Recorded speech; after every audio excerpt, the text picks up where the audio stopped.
अरे ये फिल्में टैक्स फ्री करने वाले लोग कफन तक पर जीएसटी लगा रहे हैं और ये गरीबों की बात करते हैं। सरकार झूठ की सरकार है। ये सरकार के जितने दावे हैं सब खोखले हैं। आज प्रधानमंत्री जी कह रहे थे सबका साथ सबका विकास। ये कैसा सबका साथ सबका विकास है? आप अमीरों के कर्जे माफ कर रहे हैं, उद्योगपतियों के कर्जे माफ कर रहे हैं और यहां स्थिति ये हो गई है कि जो मिडिल क्लास, उसकी जो रोजमर्रा की जरूरत की चीजें हैं उस तक पर आपने जीएसटी लगा रखी है। आप फिल्में टैक्स फ्री करते हैं लेकिन स्टूडेंट्स के प्रतियोगी परीक्षाओं के फॉर्म की फीस नहीं माफ कर सकते। 2 करोड़ नौकरियां देने का दावा करने वाली ये सरकार 10 साल में युवाओं को नौकरियां नहीं दे पा रही है। 20 करोड़ नौकरियों का बोझ है इस सरकार के कंधे पर। वो एक बार इनके एक नेता एक गांव में गए और उन्होंने गांव में कहा कि गांव वालों आओ, मैं तुम्हारी समस्याएं समाप्त करना चाहता हूं। गांव वाले इकट्ठा हो गए। नेताजी ने गांव वालों से कहा बताओ तुम्हारी 2 समस्याएं बताओ, मैं दोनों समस्याओं का यहीं पे समाधान करूंगा। तो गांव वालों ने कहा साहब हमारी पहली समस्या है कि हमारे यहाँ कोई हॉस्पिटल नहीं है।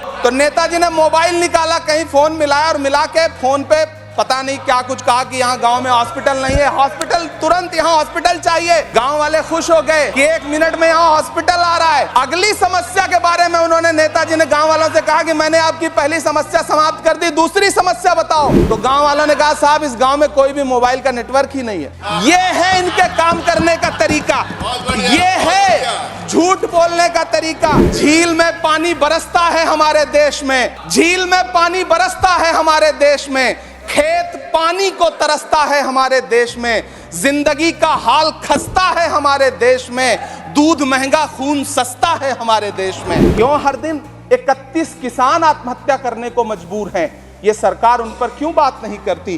कीमत तो बहुत बढ़ गई शहरों में धान की, लेकिन विदा ना हो सकी बेटी किसान की। मौका मिला तो लोगों ने कुर्सी के वास्ते तस्वीर ही बिगाड़ दी हिंदुस्तान की। न्यू मिडिल क्लास की बड़ी चर्चा की, न्यू मिडिल क्लास जनरेट करेंगे, लेकिन मैं तो यहां खड़ा होकर के सरकार से कहना चाहता हूं कि न्यू मिडिल क्लास का जुमला अपने पास रखिए। ये बताइए कि जो पुराना मिडिल क्लास है उसके साथ आप कैसा व्यवहार कर रहे हैं? आज उसकी स्थिति क्या है? मिडिल क्लास से आपका कोई रिश्ता नहीं। मिडिल क्लास तो आपसे कह रहा है कि मोहब्बत भाईचारे के दीवाने दिन ही लौटा दो, वो सस्ती दाल सब्जी के सुहाने दिन ही लौटा दो। ये अच्छे दिन तो अंबानी अडानी को मुबारक हो, हमें ऐसा करो साहब पुराने दिन ही लौटा दो।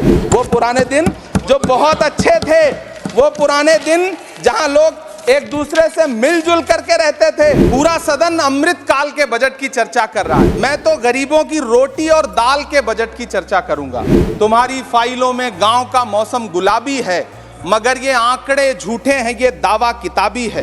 मैं इस बजट को अमीरों के लिए पेश किया गया बजट कहूंगा। इसमें गरीबों के लिए कुछ है ही नहीं। नौकरी मांगने वाले नौजवानों पर लाठियां बरसाने वालों, आपने इस बजट में युवाओं को क्या दिया? आपने पुरानी पेंशन बहाली की मांग करने वालों को क्या दिया?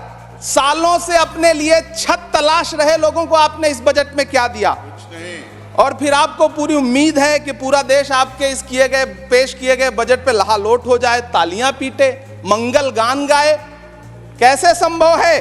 लोगों के सरों पर छत देने वाले प्रधानमंत्री जी के जुमलों से अलग उन्हें यह क्यों नहीं दिखता कि राज्यों में बैठे हुए उनके नुमाइंदे लोगों के सरों की छतें उजाड़ रहे हैं? उत्तर प्रदेश हो, असम हो, जम्मू कश्मीर हो, मध्य प्रदेश हो, भाजपा शासित राज्यों के बुलडोजर न सिर्फ लोगों के घरों को उजाड़ रहे हैं बल्कि कुचल रहे हैं लोकतंत्र को, संविधान को, अदालतों के मेयार को।